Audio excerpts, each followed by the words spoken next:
الحمد لله وكفى وسلام على عباده الذين اصطفى خصوصا على سيد الرسل وخاتم الأنبياء وعلى آله المجتبى وأصحابه الأتقياء. أما بعد فإن خير الحديث كتاب الله وخير الهدي هدي محمد صلى الله عليه وسلم وشر الأمور محدثاتها وكل محدثة بدعة وكل بدعة ضلالة وكل ضلالة في النار. أعوذ بالله من الشيطان الرجيم. بسم الله الرحمن الرحيم. النبي أولى بالمؤمنين من أنفسهم وأزواجه أمهاتهم.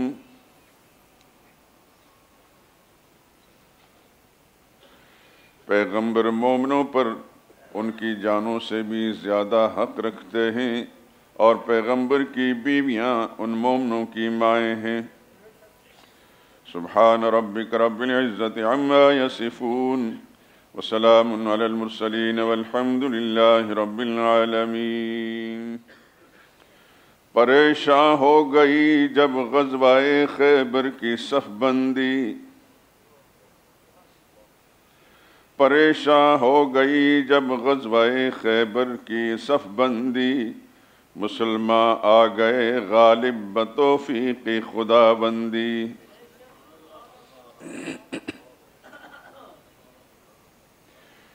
ایک ایک قلعے پہ قبضہ ہو گیا جب حق شعاروں کا، تکبر مل گیا مٹی میں جب تلبیس کاروں کا.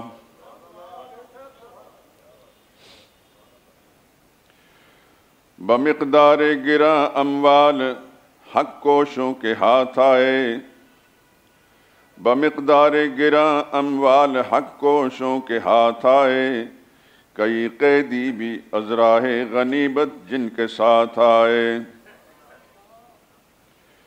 قریظہ کی رئیسہ خاص عزت جس کو حاصل تھی، قریظہ کی رئیسہ خاص عزت جس کو حاصل تھی، خدا کی شان ان جنگی گرفتاروں میں شامل تھی.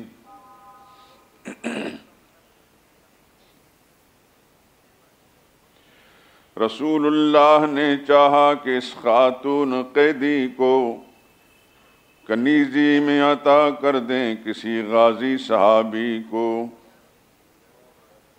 صحابہ نے کہا یہ دختر سردار خیبر ہے، حضور اس سے اگر خود عقد فرمائیں تو بہتر ہے. یہی صورت ہے قائم جس میں رہتا ہے وقار اس کا، اثر اس کے قبیلے پر پڑے گا خوشگوار اس کا. رسول اللہ نے اس پر اسے آزاد فرمایا، پھر اس نے آپ کے ہمراز بننے کا شرف پایا. یہ ام المؤمنین یعنی حرم سرکار بطحہ کی، نشانی خاندان حضرت ہارون موسیٰ کی. غیور و باحمیت کم سخن خوددار فہمیدہ، حلیمہ صابرہ دانا سخی فیاض سنجیدہ.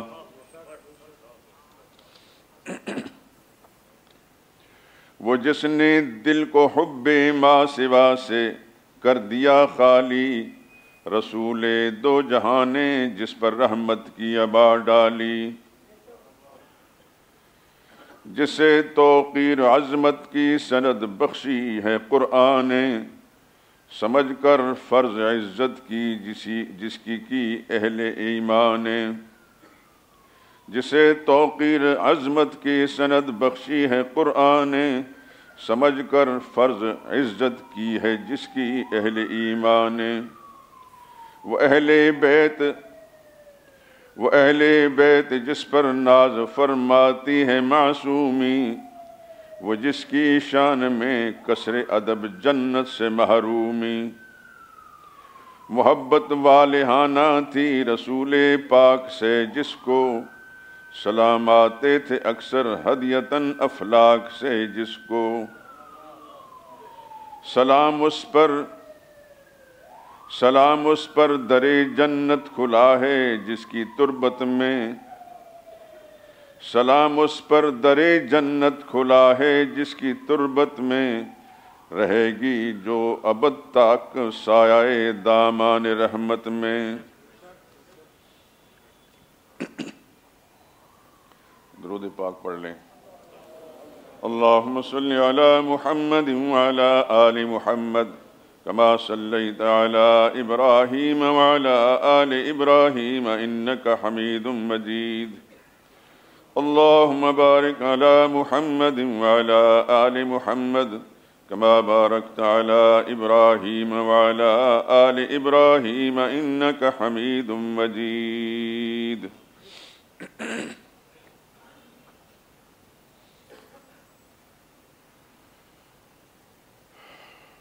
بزرگان محترم، برادران عزیز،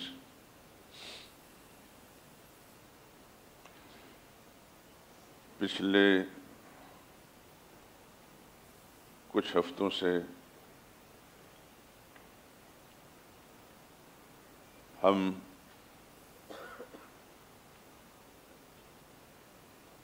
سرور کائنات، فخر موجودات، امام الاولین والآخرین، اشرف الانبیاء والمرسلین، شفیع المذنبین، خاتم النبیین، سیدنا محمد رسول اللہ صلی اللہ علیہ وسلم کی ازواج مطہرات، آپ کی اہل بیت، ان کی قدم بوسی کے لیے خطبات جمعہ میں ہم حاضر ہو رہے ہیں اور ان کا ذکر خیر کر کے اپنے ایمان کی تازگی کا سامان فراہم کرتے، انہی مقدس ہستیوں میں سے ایک کا تذکرہ بھی آپ سنیں گے۔ یہ ہیں حضرت صفیہ ام المومنین، حضرت صفیہ رضی اللہ تعالی عنہا۔ جیسا کہ آپ نے اس نظم میں سنا کہ وہ خیبر کے یہودی خاندان سے تعلق رکھتی تھی۔ خیبر کا یہودی سردار حی ابن اخطب ان کی صاحبزادی تھیں، اب بالفاظ دیگر یہ شاہزادی تھیں۔ جس طرح اس سے پہلے آپ نے سیدہ جویریہ رضی اللہ تعالی عنہا کا ذکر خیر سنا کہ وہ بھی ایک شاہزادی تھیں، رئیس زادی تھیں، اور رسول اللہ صلی اللہ علیہ وسلم کی ازواج مطہرات میں یوں تو ایک سے ایک بڑھ کر اللہ نے ان کو حسن جمال اور کمال بخشا تھا، مگر سیدہ جویریہ رضی اللہ تعالیٰ عنہ کا حسن بڑا ممتاز تھا۔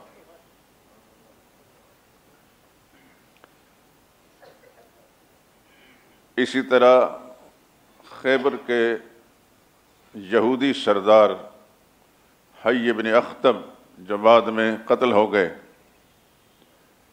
اسی غزوہ خیبر کے اندر ان کی صاحبزادی تھیں، ناز و نعمت میں پلی ہوئیں، شاہی خاندان کی ایک دوشیزہ، حسن جمال میں بھی ممتاز تھیں، اور پھر شاہی خاندان کے آداب میں وہ سارے اصول سیکھ کر اپنی عقل مندی، دانش مندی، خرد مندی اور فہم فراست میں بھی بڑی ممتاز تھیں۔ آپ حضرات کتابوں میں پڑھتے چلے آئے اور سنتے بھی رہے ہیں کہ خیبر کا علاقہ وہ تھا جہاں یہودی آباد تھے۔ ان یہودیوں کو پہلے رسول اللہ صلی اللہ علیہ وسلم نے معاہدے کی خلاف ورزی کرنے کے سبب سے مدینہ طیبہ سے نکالا تھا۔ ساری تفصیلات عرض نہیں کی جا سکتی کیونکہ ساری تفصیلات تو کسی ایک کے تذکرے میں ایک جمعے میں پوری نہیں ہو سکتی، کچھ اہم باتیں، ضروری باتیں اصل اپنے مقصد کو حاصل کرنے کے لیے آپ کی خدمت پیش کرنی ہے۔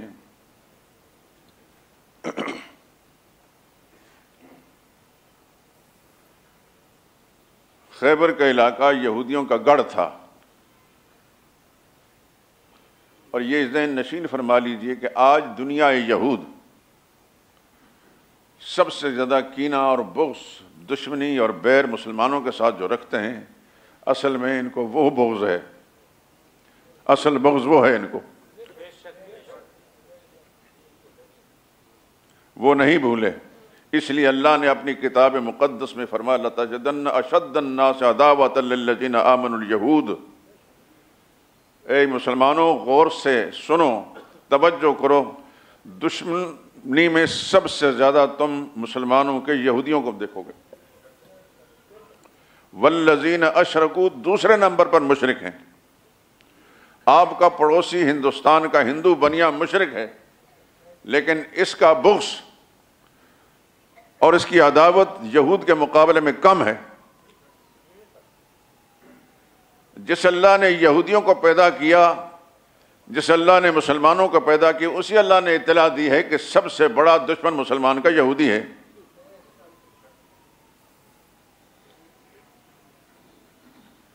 یہی وجہ ہے کہ اس وقت آپ کا پڑوسی ملک ہندو کے ساتھ معاہدہ، جنگی معاہدہ یہودی کر رہے ہیں، اپنے اسی بغض، اسی بیر، اسی نفرت جو جبلتاً فطرتاً ان کے دل و دماغ میں ہے،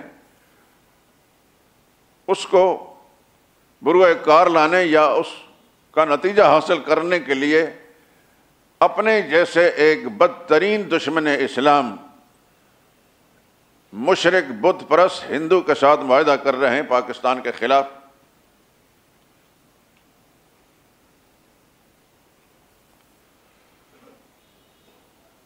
ان یہودیوں کو پہلے مدینہ سے نکالا گیا اور انہوں نے خیبر میں جا کر اپنا مرکز بنایا اور بڑے بڑے قلعے بنائے۔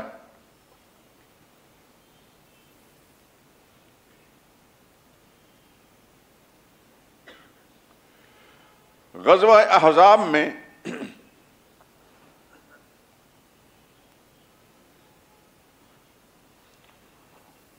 جب رسول اللہ صلی اللہ علیہ وسلم کو پتہ چلا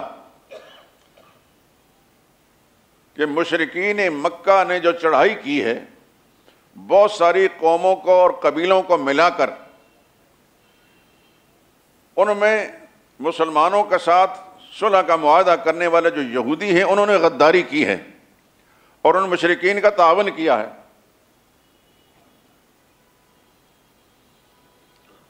تو اس غداری کی سزا دینے کے لیے سرور عالم صلی اللہ علیہ وسلم نے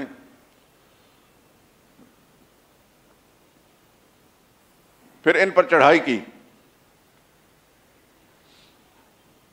زیادہ تفصیلات میں نہیں جانا چاہتا، بات لمبی ہو جائے گی، ٹائم بڑا تھوڑا ہوتا ہے۔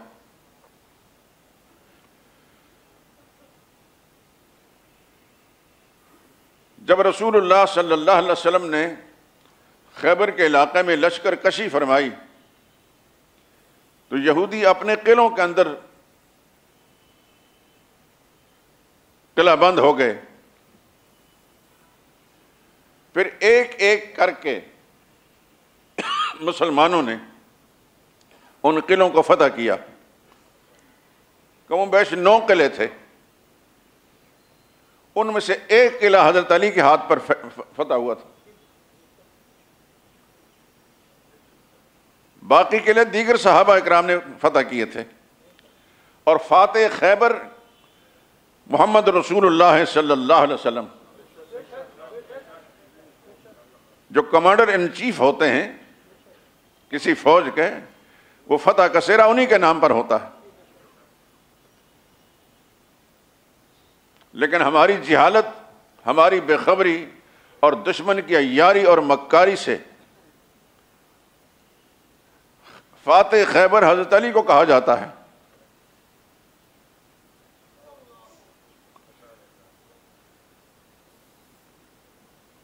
چونکہ ہماری سوچ کا محور صرف دنیا ہے، دنیا کمانا، عیش عشرت کی زندگی گزارنا، پیسے جمع کرنا، کھانا پینا، ہماری نظریاتی سرحدوں کی بنیادیں اکھاڑنے کے لیے کون کیا کرتا ہے ہمیں سے کوئی فرق نہیں پڑتا۔ جو کسی نے ہمارے منہ میں ڈال دیا ہم وہ بولنا شروع کر دیتے ہیں، جو تحریر لکھ کر ہمارے سامنے رکھ دی ہم اس کو پڑھنا شروع کر دیتے ہیں، بولنا شروع کر دیتے ہیں۔ ازواج مطہرات کے تذکرے میں بہت ساری باتیں آپ حضرات کو میں نے صرف نظریاتی طور پر بتا رہا ہوں میرے دوست۔ یہودیوں کے خیبر کے علاقے میں بہت سارے قلعے تھے، ان میں سے ایک قلعہ جس کو قلعہ قاموس کہا جاتا ہے وہ سیدنا علی نے فتح کیا تھا، باقی قلعے دیگر صحابہ کرام نے کیے تھے، اور مجموعی طور پر جو کمانڈر ان چیف اس فوج کے سپہ سالار خود محمد مصطفیٰ صلی اللہ علیہ وسلم تھے۔ اس وقت فاتح خیبر صرف محمد رسول اللہ ہے صلی اللہ علیہ وسلم۔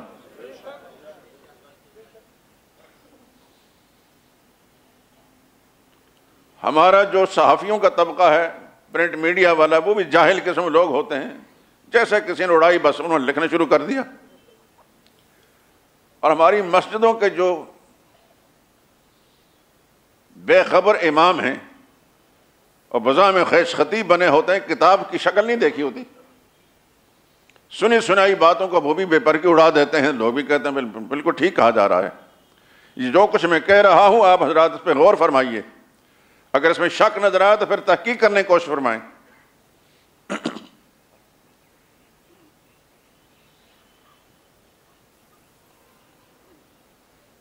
چنانچہ مختلف قلعے فتح ہوتے گئے، بالآخر سارا خیبر فتح ہو گیا، سارے قلعے فتح کر لیے گئے، اور پھر بہت سے یہودیوں کے مرد اور عورتیں گرفتار کیے گئے۔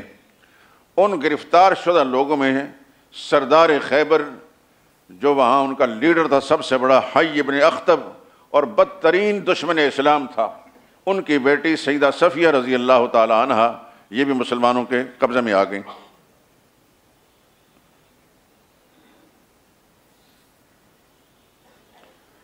ان کا پہلا نام زینب بتایا گیا ہے۔ صفیہ نام اس لیے اہل تاریخ لکھتے ہیں کہ اس زمانے میں جب بھی مال غنیمت کسی جنگ میں کسی کو حاصل ہوتا تھا تو وہ مال غنیمت اس میں سے اعلیٰ قسم کا مال جو ہے بادشاہ وقت کا ہوتا تھا، سردار قوم کا ہوا کرتا تھا، اس کو صفیہ کہتے تھے۔ تو سیدہ صفیہ رضی اللہ تعالی عنہ کا جو اصل نام زینب تھا لیکن بعد میں صفیہ کے نام سے مشہور ہوئیں، رسول اللہ صلی اللہ علیہ وسلم نے قیدیوں کو، غلاموں کو، خواتین کو جب مجاہدین کے اندر تقسیم کیا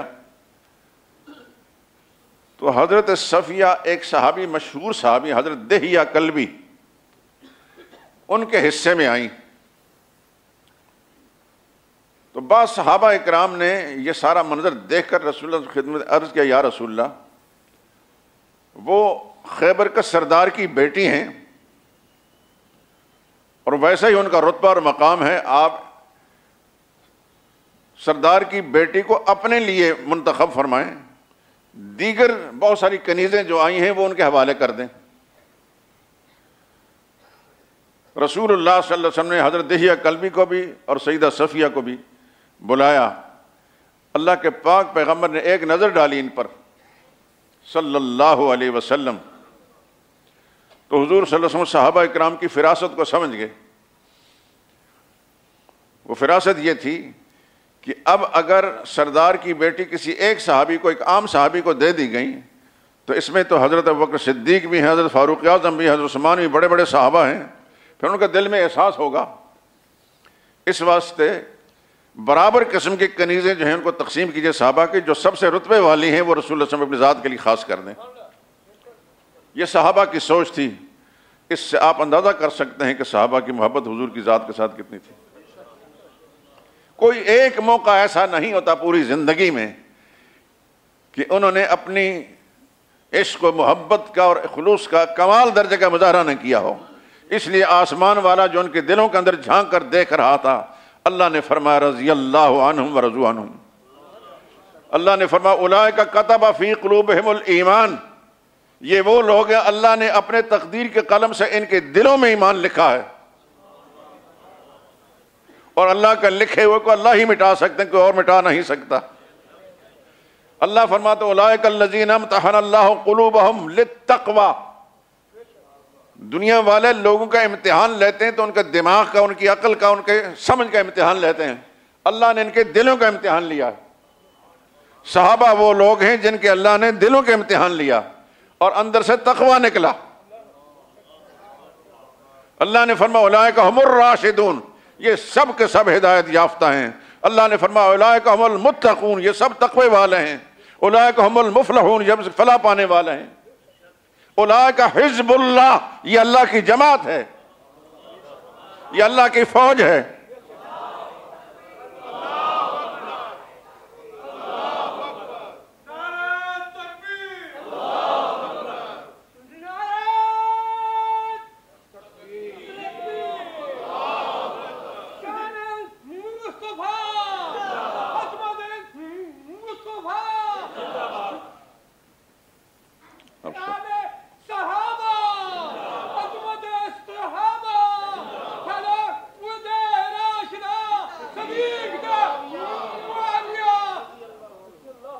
جزاک اللہ۔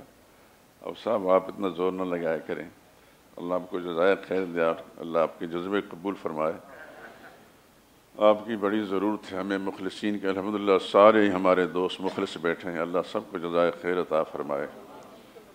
اللہ سب کے دل میں اپنی اور اپنے نبی کی اور اپنے صحابہ کی محبت اور عظمت پیدا فرما دے، اور اللہ اس محبت کو نسلوں کے اندر جاری رکھے۔ تو صحابہ نے اپنی اس عقیدت اور خلوص اور محبت کا مظاہرہ جب فرمایا تو سرور عالم صلی اللہ علیہ وسلم کو ان کی فراست کا فیصلہ پسند آیا۔ نبی کریم صلی اللہ علیہ وسلم نے، بعض روایت میں آتا ہے کہ حضرت دہیہ کلبی سے سیدہ صفیہ کو خرید لیا اور خرید کر آزاد فرما دیا، اور فرمایا کہ اگر آپ چاہیں تو واپس اپنے قبیلے میں جا سکتی ہیں۔ انہوں نے عرض کیا، اللہ اکبر، کیا شان تھی، یا رسول اللہ میں کفر کے زمانے میں بھی دل کے اندر آپ کی عقیدت اور محبت رکھتی تھی، اظہار نہیں کر سکتی تھی کیونکہ میں یہودیوں کے سردار کی بیٹی تھی جو بڑا دشمن تھا آپ کا، اظہار نہیں کر سکتی تھی، اور جس شخص کے ساتھ میری شادی ہوئی تھی وہ بھی دشمن اسلام تھا۔ میں نے 2 مرتبہ خواب دیکھے۔ ایک مرتبہ خواب دیکھا کہ میں نے دیکھا کہ مدینہ کی طرف سے ایک چاند آیا اور میرے آ کر سینے پر گر گیا۔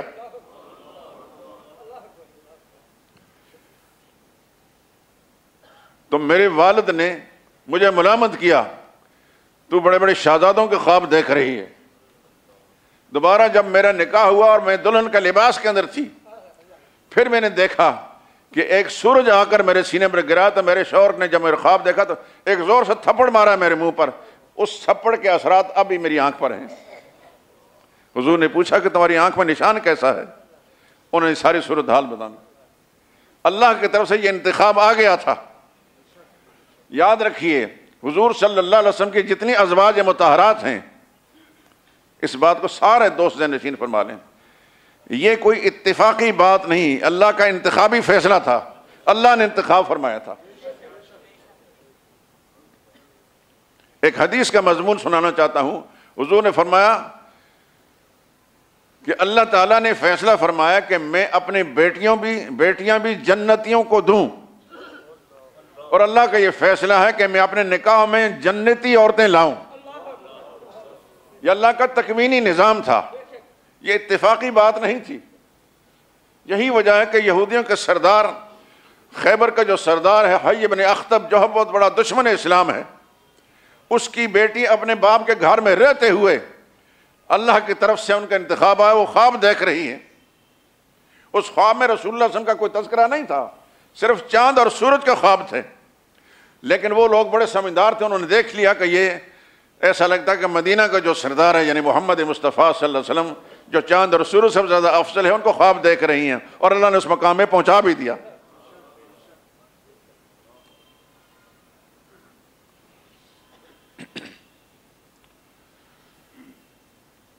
تو ظاہر بات ہے، آپ حضرات جانتے ہیں کہ بڑے خاندان کی پروردہ بچیاں، آسودہ حال خاندان، سرداروں کی بچیاں، ان کے مزاج بھی اسی طرح کے ہوتے ہیں اور ان کے نقش و نگار اور وجود بھی اسی طرح ہوتے ہیں۔ تو سیدہ صفیہ بھی بڑی حسین اور جمیل تھیں، صرف اتنا فرق تھا کہ یہودی خاندان سے ان کا تعلق تھا، لیکن یہ تو اللہ کا انتخاب ہے نا، اپنے نبی کے لیے اللہ نے انتخاب فرمایا۔ یہ میرا اور آپ کا یا دنیا کسی انسان کا فیصلہ نہیں، یہ انتخاب اللہ کا تھا۔ اللہ چاہے تو بنو ہاشم میں سے کسی کی بیٹی نہ آئے حضور کی زوجیت میں، اور اللہ چاہے تو سردار بنو قریظہ کی نواسی اور سردار بنو نذیر کی بیٹی محمد مصطفیٰ علیہ وسلم کے زوجیت میں آ جائے۔ یہ دونوں یہودی ہیں۔ سیدہ صفیہ کی نانی یا نانا وہ بنو قریظہ سے تعلق تھے، وہ بھی یہودیوں کا بڑا ایک طبقہ ہے، اور ان کا والد بنو نذیر کے ساتھ تعلق رکھتا تھا۔ اور اس سے پہلے آپ حضرت جویریہ کے بارے میں سن چکے ہیں، وہ بھی سردار کی بیٹی تھی، بڑی دانا اور بڑی سمجھدار اور بڑی عبادت گزار۔ میں تفصیل سنا نہیں چکا کہ ایک دفعہ رسول اللہ صلی اللہ علیہ وسلم فجر کی نماز سے فارغ ہوئے، دیکھا تو ذکر اذکار میں مشغول ہیں حضرت جویریہ۔ کافی دیر کے بعد دوبارہ تشریف دیکھا ذکر اذکار میں مشغول ہیں، پھر کچھ دیر کے بعد تشریف اسی ذکر اذکار میں مشغول ہیں۔ کوئی نسلی خاندانی طور پر جو مسلمان نہیں تھے، لیکن چونکہ اللہ نے ان کا انتخاب فرمایا تھا اپنے نبی کی زوجیت کے لیے، اللہ نے ان کی جبلت میں فطرت کے اندر یہ نیکی اور صالحیت رکھی تھی۔ یہ رتبہ بلند ملا جس کو مل گیا، ہر مدعی کے واسطے دارالحسن کہا۔ آپ انہی مجلس کے اندر سن چکے ہیں کہ سب سے پہلے رسول اللہ نے اپنے چچا کی بیٹی کا رشتہ مانگا تھا۔ جو پرانے لوگ دوست احباب بیٹھے ان کے علم میں ہے، جو نئے آئے ہیں ان کو شاید نہ ہو، ان کے علم میں آ جانا چاہیے۔ رسول اللہ صلی اللہ علیہ وسلم کے چچا ابو طالب، ان کی بیٹی جو ام ہانی کے نام سے مشہور ہیں، اصل نام ہند تھا۔ ام ہانی اس لیے کہلاتے ہیں کہ ان کے ایک بیٹے کا نام ہانی تھا، اس کی وجہ سے ہانی کی ماں۔ حضور نے ان کا رشتہ مانگا اپنے چچا سے۔ عین اسی وقت میں ابو جہل کے چچیرے بھائی حبیرہ مخزومی نے بھی رشتہ مانگا ابو طالب سے، ان کی بیٹی کا۔ بیک وقت دو رشتے آئے، ایک رشتہ مانگنے والے محمد مصطفیٰ صلی اللہ علیہ وسلم تھے، اور دوسرا ابو جہل کا چچیرا بھائی تھا، اس کا نام حبیرہ ہے تاریخ کتاب میں۔ سرور عالم صلی اللہ علیہ وسلم کے رشتے کو رد کر کے، آپ کے تقاضے کو رد کر کے، جناب ابو طالب نے حبیرہ مخزومی کو اپنی بیٹی بیاہ دی۔ منشا الہی تھا ہی نہیں۔ اگر اللہ کی طرف سے انتخاب ہوتا نا تو ابو طالب روک نہ سکتے۔ کوئی ہاشمیہ سرور عالم صلی اللہ علیہ وسلم کی زوجیت میں نہیں آئی۔ جس شخصیت کا تذکرہ اس وقت میں آپ کو سنا رہا ہوں، یہ یہودی خاندان کی سیدہ صفیہ رضی اللہ تعالیٰ عنہ۔ یہ اللہ تعالیٰ کا انتخاب ہے، اس میں کوئی کیا کر سکتا ہے؟ جیسے میں حدیث سنا چکا ہوں کہ حضور نے فرمایا، میں نے جو بیٹی دی تو اللہ کی وحی کے ذریعے دی، اور جو نکاح میں لایا تو اللہ کی وحی کے ذریعے لایا۔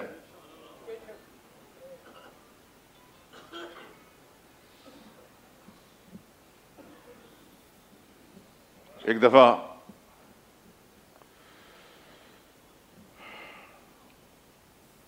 حضور صلی اللہ علیہ وسلم کی ازواج مطہرات میں بڑے باپوں کی بیٹیاں بھی تو تھیں نا، پتہ ہے نا آپ کو بڑے باپ کون تھے؟ سیدنا صدیق اکبر اور سیدنا فاروق اعظم رضی اللہ عنہما۔ ان کی صاحبزادیاں بھی تھیں، سیدہ عائشہ رضی اللہ تعالیٰ عنہ اور سیدہ حفصہ رضی اللہ تعالیٰ عنہ۔ جب سیدہ صفیہ حضور کی زوجیت میں آ گئیں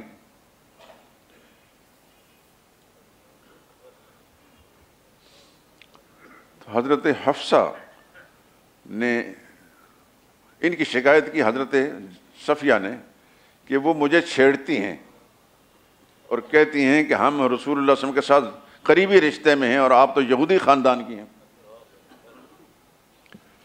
انسانی فطرت ہے، بعض اوقات خواتین آپس میں بیٹھ کر خصوصاً جب سوکنے ہوں تو کوئی نہ کوئی ایسا چبھتا ہو جملہ کہہ دیتی ہیں،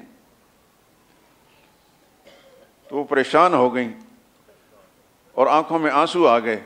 رسول اللہ صلی اللہ علیہ وسلم نے جب دیکھا، سرور عالم صلی اللہ علیہ وسلم پر قربان جائیں، خدا کی عرب ہاتھ درود و سلام ہو ان پر، کس حکمت عملی کے ساتھ ان کو مطمئن کیا، فرمایا جواب دو ان کو، تم کس طرح مجھ پر برتری حاصل کر سکتی ہو؟ میرا باپ ہارون علیہ السلام ہے، کیونکہ حی بن اخطب حضرت ہارون کے اولاد میں سے تھے۔ میرا باپ ہارون علیہ السلام، میرا چچا حضرت موسیٰ علیہ السلام ہے، اور میرا خامد محمد رسول اللہ ہے صلی اللہ علیہ وسلم، تم کس طرح مجھ پر برتی جتلا سکتی ہو؟ چنانچہ انہوں نے ایسا کیا، وہ چپ ہو گئیں۔ تمہارے شوہر بلا شبہ محمد رسول اللہ ہیں، لیکن تمہارے باپ حضرت ہارون علیہ السلام کے برابر نہیں ہیں، تمہارے چچا حضرت موسیٰ علیہ السلام کے برابر نہیں ہیں۔ یہ سبق محمد مصطفیٰ صلی اللہ علیہ وسلم نے ان کو پڑھایا۔ سبحان اللہ۔ اور ایک اور بات بعض اہل تاریخ نے لکھی ہے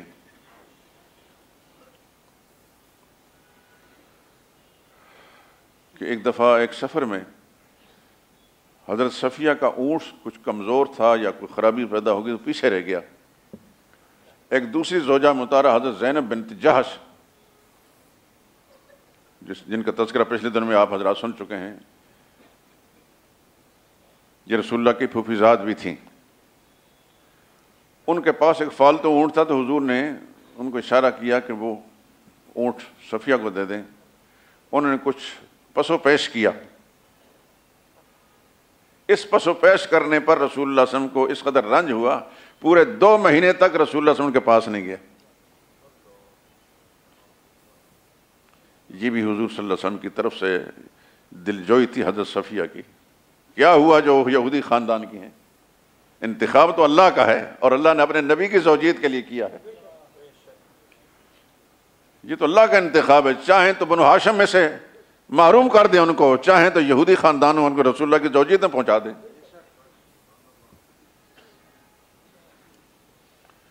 اور یہ بھی ذہن نشین فرما لیے کہ حضور صلی اللہ علیہ وسلم کے ازواج مطہرات میں ایک حضرت ریحانہ بھی ہیں رضی اللہ تعالیٰ، وہ بھی یہودی خاندان کی ہیں۔ کوئی ایک ہاشمی خاندان کی رسول اللہ کی زوجیت میں نہیں آ سکی۔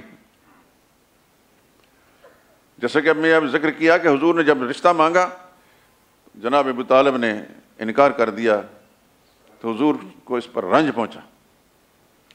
تو رسول اللہ نے فرمایا یا عمّے زوجتہ وترکتنی، آپ نے حبیرہ کا رشتہ منظور کر لیا اور مجھے چھوڑ دیا۔ تو ابو طالب نے جواب میں کہا انا ساہرنا الیہم، ہم لوگوں کے رشتے ناطے پہلے سے اس خاندان میں ہوتے چلے آئے ہیں، اور اسی بنیاد پر میں نے رشتہ اپنی بیٹی کا مخزومی خاندان کے اس فرد کو دے دیا۔ الکریم یکافئ الکریم، کیونکہ معزز اور شرفاء کے رشتے شرفاء سے ہوتے رہتے ہیں۔ یہ تاریخ کے سینے پر ثبت ہے یہ جملہ۔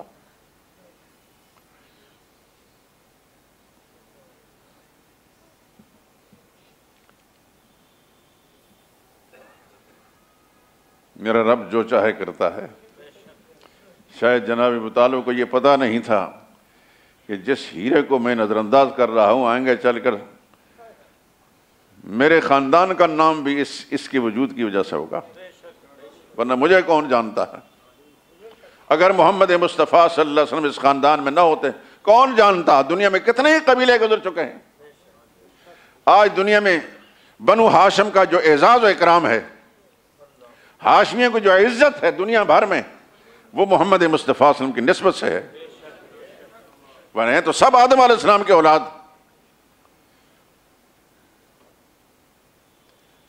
لیکن جو ہاشمی کہلانے والا ہے، اس کی عزت کا بنیادی سبب وہ نسبت ہے جو محمد مصطفیٰ صلی اللہ علیہ وسلم کی ذات کے ساتھ ہے.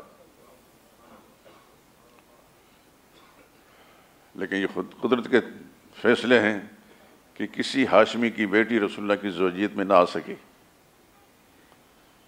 میں نے بتایا تھا شروع میں آپ کو بتایا تھا کہ حضور صلی اللہ علیہ وسلم کے چچاؤں کی بیٹیاں جو مسلمان ہیں تقریباً 23 کے لگ بھگ ہیں، اور 28 چچا زادوں میں سے 23 یا 22 کو اللہ نے ایمان کی دولت سے مالا مال کیا. چچا زاد بھائی ہیں. رسول اللہ صلی اللہ علیہ وسلم کے والد کے علاوہ 9 چچا تایا تھے، سب کی اولادیں تھیں، بیٹیاں بھی تھیں اور بیٹے بھی، اور اہل ایمان بھی تھے. لیکن اللہ کا انتخاب نہیں تھا، اس میں میرا اور آپ کا زور نہیں چلتا. یہ اللہ کا انتخاب تھا. جس خاندان میں سے اللہ نے چاہا رسول اللہ صلی اللہ علیہ وسلم کی زوجیت کے لیے اللہ نے قبول کر لیا اور پہنچا دیا.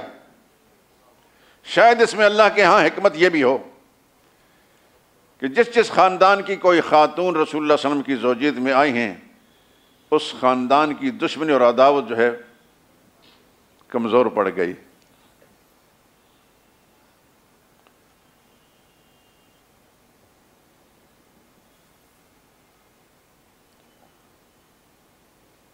بنو نذیر کے سردار کی بیٹی جب رسول اللہ صلی اللہ علیہ وسلم کی زوجیت میں آئی ہیں، اس کے بعد کوئی خاص نمایاں طور پر یہود کی طرف سے حضور صلی اللہ علیہ وسلم کا مقابلہ کرنے کی کوئی مثال نہیں ملتی.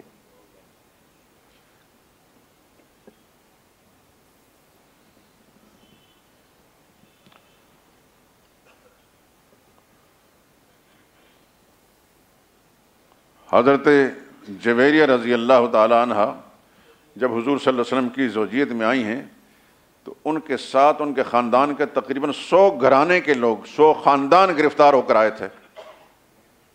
جب ان کو اللہ کے نبی نے اپنی زوجیت میں قبول فرما لیا تو وہ جتنے لوگ بھی لونڈی غلام بنے تھے دیگر صحابہ اکرام کے پاس پہنچے تھے، سب کو آزاد کر دیا کہ یہ سب لوگ رسول اللہ کے رشتہ دار ہیں، اس وجہ سے ان کو غلام رکھنا اچھا نہیں.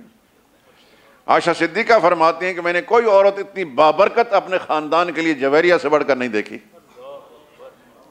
نبی کریم صلی اللہ علیہ وسلم کا یہ حسن سلوک، اس کا فائدہ یہ ہوا کہ سب لوگ مسلمان ہو گئے. تو یہ مختلف خاندانوں کے اندر رسول اللہ صلی اللہ علیہ وسلم کا نکاح کرنا، اس کے اندر اللہ کے نبی کے سامنے یہ بھی ایک حکمت تھی کہ بہت سارے خاندان ایمان کی دولت سے مالا مال ہو گئے.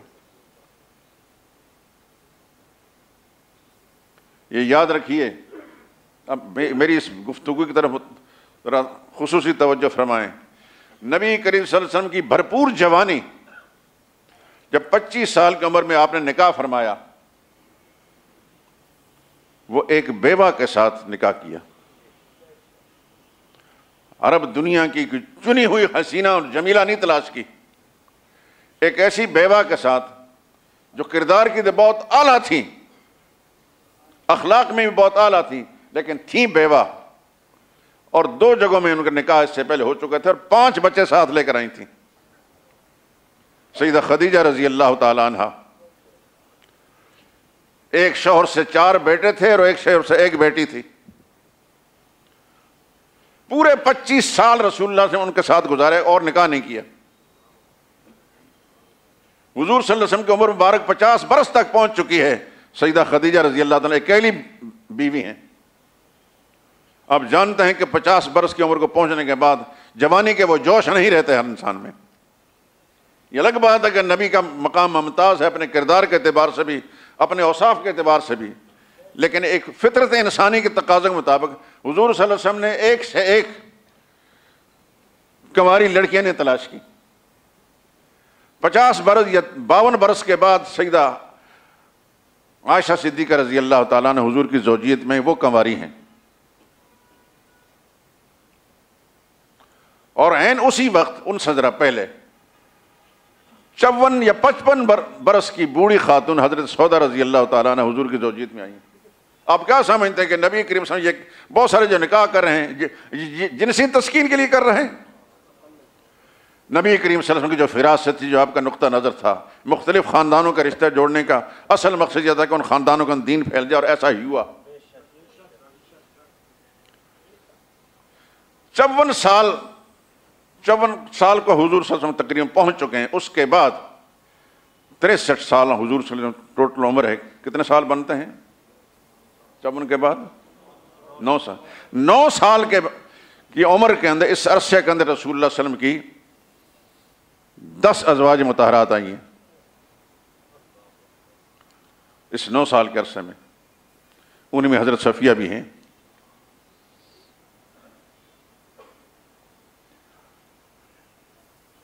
اور ان کی بالکل نوعمر تھی، 20 سال ان کی عمر تھی. لیکن اس سے پہلے ان کے 2 نکاح ہو چکے تھے. ایک نکاح سلام بن مشکم، ایک خاندان کا آدمی تھا، انہوں نے طلاق دے دی. پھر ایک دوسرے کنانہ کا نام کا آدمی تھا، اس کے ساتھ نکاح ہوا، اور اس عرصے میں غزوہ خیبر پیش آیا اور وہ شخص قتل ہو گیا. ان کے والد بھی قتل ہو گئے، شوہر بھی قتل ہو گئے، بھائی بھی قتل ہو گئے. اور سیدہ صفیہ رضی اللہ تعالیٰ عنہ مسلمانوں کے قبضے میں آئے اور رسول اللہ صلی اللہ علیہ وسلم کی زوجیت میں پہنچ گئیں. یہ جنسی تسکین کے لیے نہیں تھا. اگر کوئی سوچتا ہے تو اس پر خدا کی لعنت ہو. محمد مصطفیٰ صلی اللہ علیہ وسلم نے یہ جتنے کام بھی کیے اللہ کے دین کے مقصد کے لیے کیے. جتنے بھی ملت اسلامیہ کا آدھا حصہ ازواج مطہرات کے ذریعے سے ان کو دین پہنچا ہے.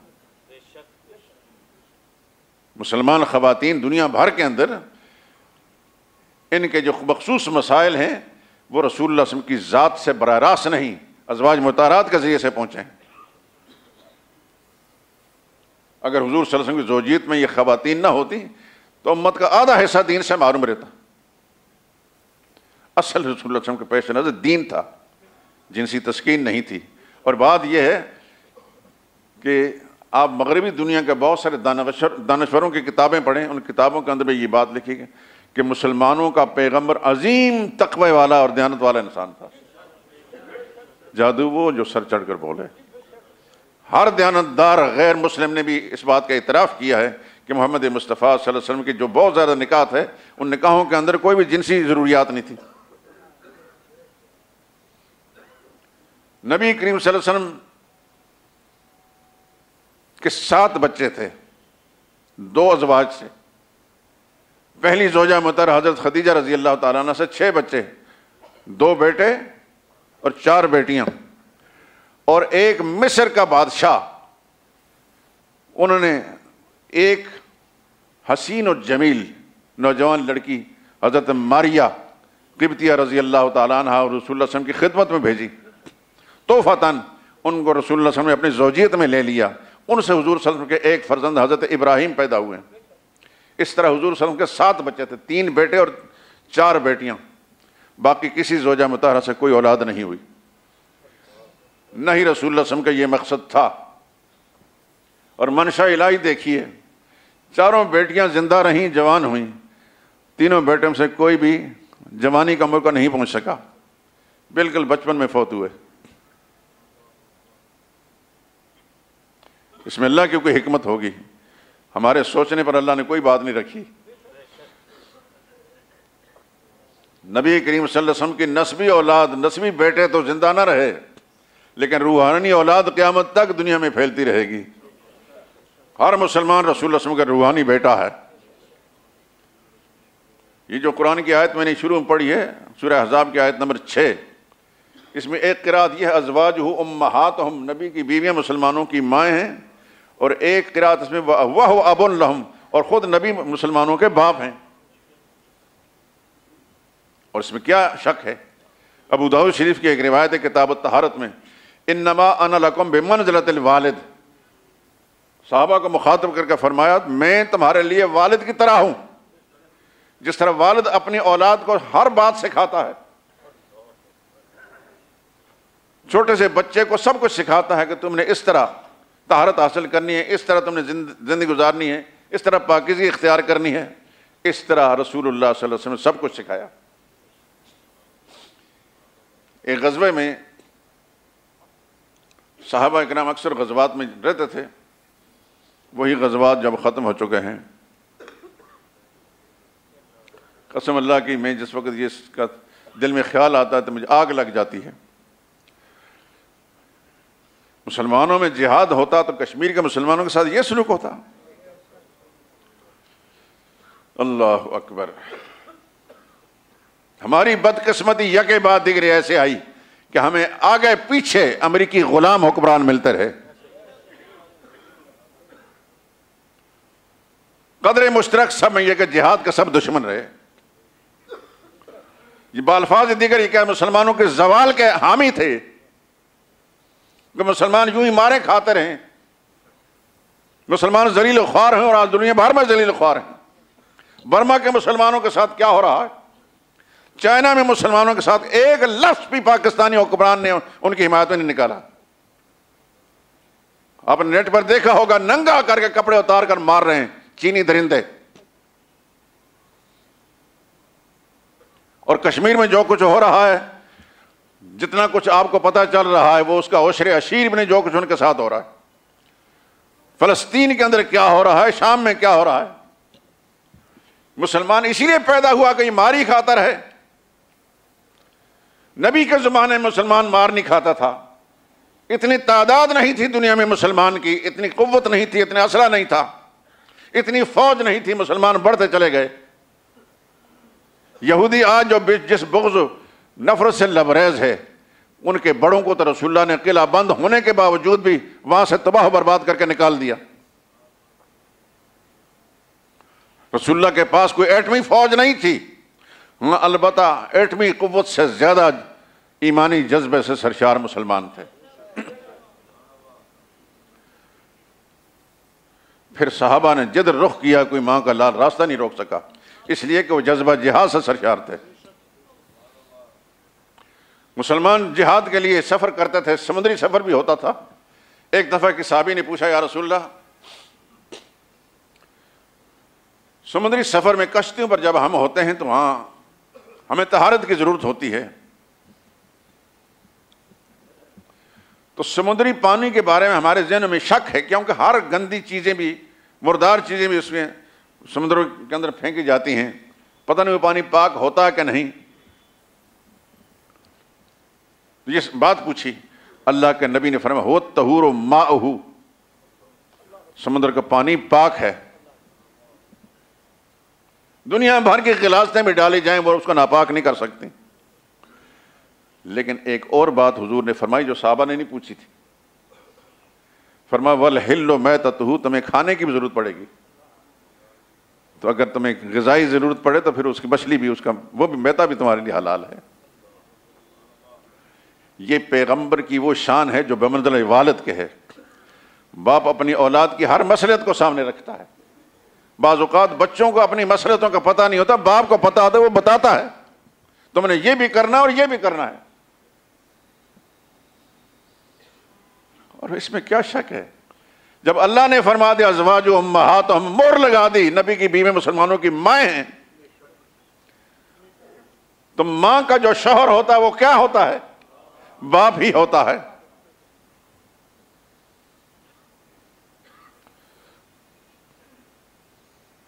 آج ہمارے پاس اگر کوئی خوبی ہے کسی بھی پہلو سے تو صرف محمد مصطفیٰ صلی اللہ علیہ وسلم کی پاکیزہ تعلیمات کا نتیجہ ہے. آپ کے پڑوسی ملک چائنا کے اندر ایک خوفناک قسم کی بیماری شروع ہوئی ہے، ہر طرف اسی کا چرچا ہے. اگر یہ محمد رسول اللہ صلی اللہ علیہ وسلم کی پاکیزہ تعلیمات کے مطابق پاک اور ناپاک کا فرق کر سکتے ہوتے، حلال و حرام کا فرق کر سکتے ہوتے تو یہ امراض نہ پیدا ہوتے. جن چیزوں کو محمد مصطفیٰ صلی اللہ علیہ وسلم کی تعلیم کے اندر ناپاک کہا گیا ہے، حرام کہا گیا ہے، مضر کہا گیا، وہ کھاتے ہیں، پھر میرا رب بدلے بھی لے رہا ہے. یہ انتقامی کوڑا ہے پروردگار عالم کا. شریعت نے جس چیز کو حلال کیا ہے اس کے اندر مسلمان کا فائدہ ہی فائدہ ہے، اور جس کو حرام ٹھہرایا ہے اس میں مسلمان کا نقصان ہی نقصان ہے. ہمیں معلوم ہو یا نہ ہو اس میں نقصان ہے.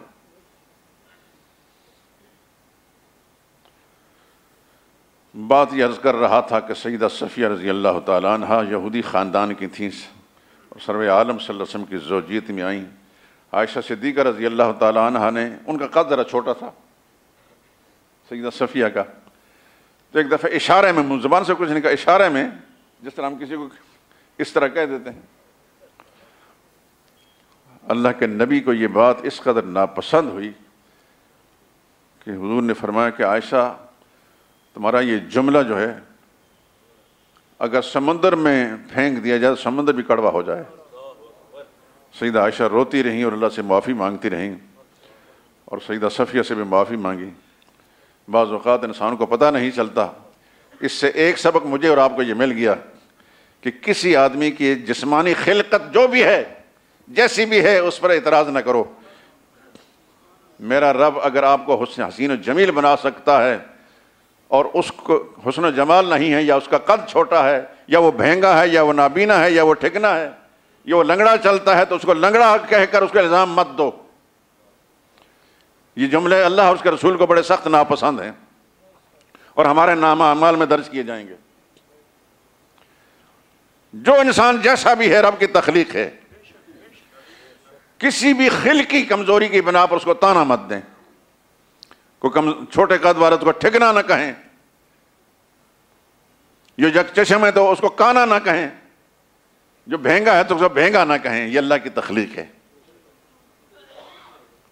جس کے سر پر بال نہیں اس کو کھودا نہ کہیں, گنجا نہ کہیں. ہمارے معاشرے میں یہ ساری خرابیاں موجود ہیں. اللہ ہماری اصلاح فرما دے, ہمارے دل و دماغ کی اصلاح فرما دے. وآخر دعوانا الحمدللہ رب العالمین.